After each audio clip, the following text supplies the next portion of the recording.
As ever, there is a heck of a lot to go at today, but I just wanted to start with something that I know is very, very big for us here at GB News, and it has actually been leading the news agenda in a lot of other outlets as well. It's in relation, of course, to Nigel Farage. Now, there can be no doubt that the metropolitan Liberal elite are trying to introduce a Chinese-style social credit system. They have infiltrated our public services, our corporations, our banks, more or less every single fibre of the fabric of society. We have known for a long time that our schools are full of raging trots that want to mould the next generation into their living, breathing lefty dolls. Just look at the Church of England schools now essentially teaching kids that they are white supremacists. Look at the push for children to become gender neutral and androgynous. The breakdown of the traditional nuclear family is upon us. We see companies virtue signalling at every opportunity, whether it's for Black History Month, Pride Month.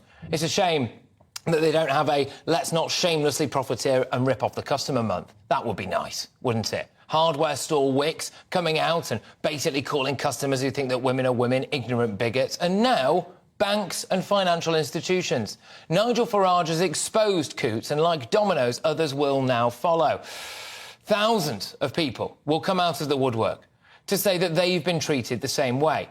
Nigel didn't align with the bank's values, apparently. They mentioned his views on Brexit, wanting to cut immigration, and push back on net zero. Well, that means that most people don't align with their values.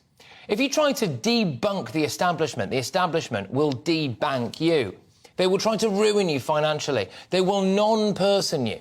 And then the useful idiots in the media will try to help with a character assassination. The BBC gleefully tweeting that Nigel basically didn't have the funds, so they shut his account. Well, gosh, that is a willful breach of GDPR, if ever I've heard one. The kind of thing that if one sued a company for, then one would certainly expect to have enough funds after that to set up an account at Coutts. John Sopel, who's used his newfound freedom from the shackles of the BBC to cosy up to the likes of Tony Blair and Emily Maitlis. I mean, he's hardly a tourist, is he? Sopel comes out and calls Farage a Charlie, based on an incorrect leak to his former employer, who, of course, could never, ever be wrong. Sopel is the massive Charlie now, isn't he? It won't bother him that everybody thinks he's a slippery, out-of-touch moron. He will just surround himself with lovies and media types who reinforce his echo chamber and help him to carry on living the lie that he's actually really well respected. And then social media outlets will try to de-platform you as well, won't they?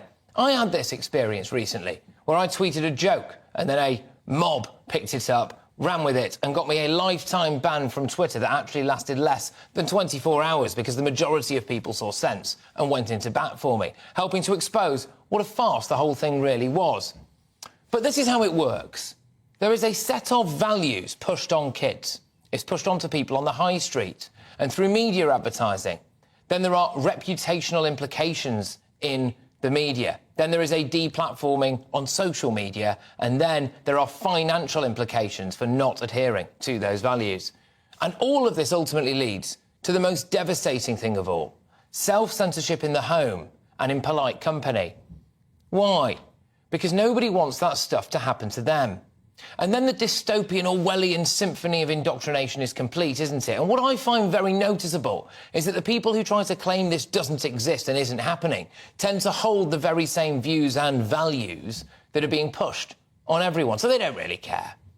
But this is a problem for society, because most people don't have Nigel Farage's platform or my ability to come on national television and garner public support to push back at Twitter. So it just does for most people. It finishes them off. And think about how often this must be happening in society. We are heading, in my view, for a Chinese-style social credit system if we don't push back now.